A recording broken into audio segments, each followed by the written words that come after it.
So in this week's episode, we're going to break down the talk that we had with Brent Diaz. And I'm very thankful for being able to know him and the education that he gave us in regards to mental health and physical activity. So Brent is a father of four.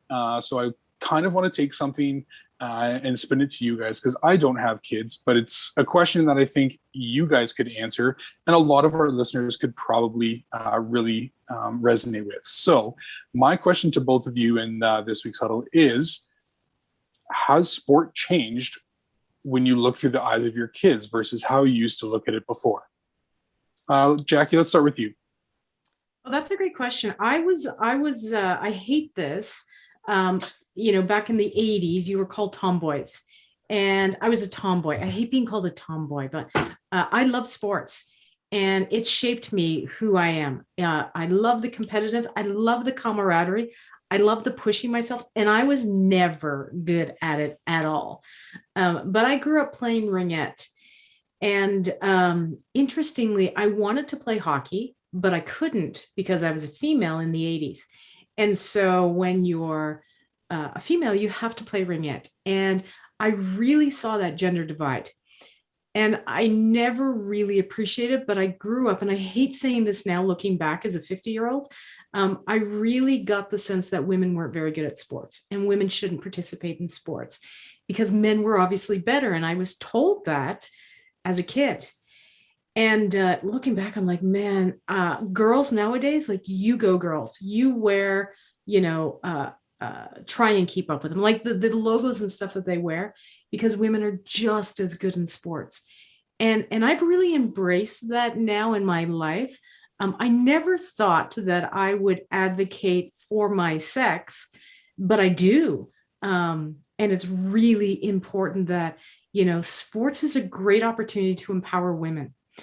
Now, coincidentally, I have two boys, and I kind of wish I had a daughter because I think I could have given that message to her. But physical activity is so critical for my husband and myself. And we try and engage that to our kids. And we grew up, the kids grew up hiking on our backs, and they would toddle along with us. And, they always did stuff with us. And I'm so proud. My 16-year-old, he was 15 at the time. We had to register him as a 16-year-old. He did his first half marathon, and he did it in an hour and 53 minutes, which is amazing. And my other kid, he's really, and he doesn't have to be good at sports, but he enjoys getting outside. But what I like more, so they're not super active kids, but they see us doing things. And I know that for them, it's like, oh, they're going for a run again. Oh, they're going biking again. Oh, they're going, whatever. And I know that they will take that and pass along because it is a regular thing that happens in our household. So physical activity is critical. And we have Dr. Matt Miller that's going to talk in a few weeks about physical literacy and the importance of it. It's been a crucial part of my life. It's been a crucial part of my kids' life. And it has shaped me. In fact, it shaped my profession. I'm an athletic therapist, for Pete's sake.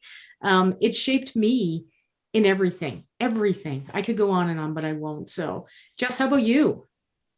Well, I love what you said at the start of all. I mean, I love everything that you said there, but especially like women in sports, because I grew up in a very traditional farmer family. I lived beside my grandfather, who was a very traditional man. And, he just growing up, girls couldn't drive tractors, girls couldn't play hockey. So when I was a kid, I played baseball, and I always really wanted to play lacrosse because my dad played lacrosse. My grandpa was a lacrosse coach. And it wasn't that I couldn't as a girl. It was, the sports it literally was because I couldn't, is what I'm trying to say, I guess. They didn't have a girls lacrosse team. They didn't have a co-ed lacrosse team in our area. And we weren't going to drive outside of our area.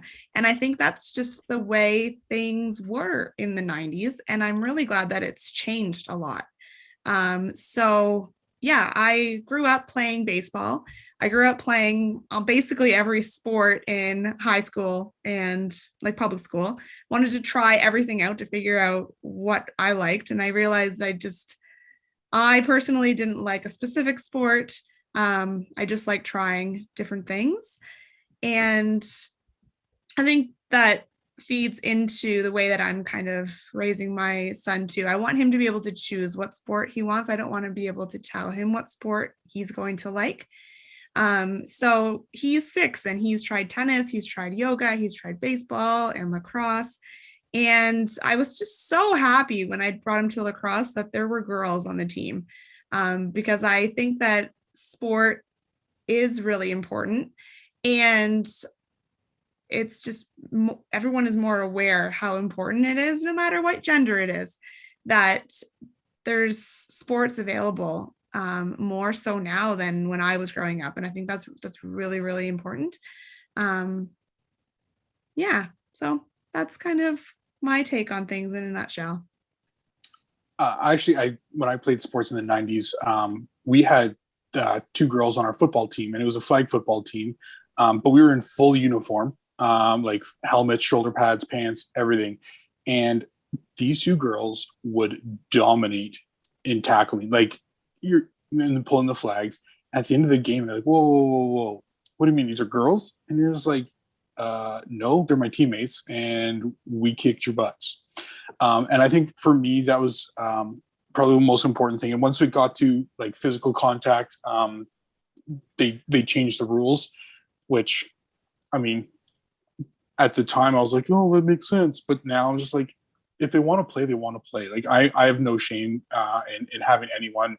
Nobody should be excluded. And I think that especially in Canada and the teams that we have, I think our women's national teams and our men's national teams are top tier. Like, there is by no means an A team and a B team or anything like that. I think our men and our women who represent Canada in any sport are doing unbelievable.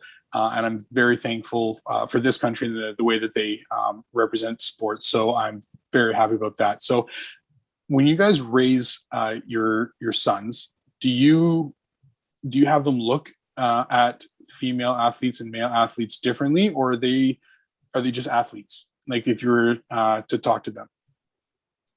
It's a really good question. I think if you ask my son, they're just athletes. Like the Olympics this past summer, we watched both genders. It doesn't matter. They're athletes, and the girls took home the gold. So he knew that for sure. But I think you need to be proud no matter the gender. Absolutely. Yeah, I think that's an interesting question, because my oldest, I don't know if he does this to dig a little, but I think he's kind of intimidated a little bit by women, and he'll use his, I don't want to say male superiority, but that pecking order to downplay, like poo-poo women's sports. Like, there's the NBA and then there's women's basketball, and we have these conversations all the time, but he is 18 as well. But what he does know is that when he's out playing basketball, his mom's out setting picks and posting and, like throwing elbows as well. And I taught them how to throw a football. So although he talks a big talk, I think he has respect for women in sport because he sees his mom do it. And I think that's really important for women who have sons, to show their sons that you don't stop playing because you've reached a certain age. The play continues, because that's a bonding that I'm doing with my sons in a way that I think is really important. So yeah, I think it's really important that women show men, their boys, how important it is that they play, and there's this acceptance. But women show each other that, hey, it's okay that I get sweaty and dirty and I throw some elbows and I throw footballs and do whatever I do and play baseball and, tag somebody out or whatever. Like, I think it's really important you just be you and do what you want to do. Mm-hmm. I'm really excited to see the future of female sports and the exposure that it gets on at a national level in the future. And I think there's some great teams that are coming up, and I really hope that starts to be televised, make it a lot more accessible for everybody. So that took a huge turn, went from children's sports to gender sports. But either way, athletes are athletes, and I'm super proud of everyone here. So until next time, we're going to talk food. We'll talk fitness. And we'll do it together.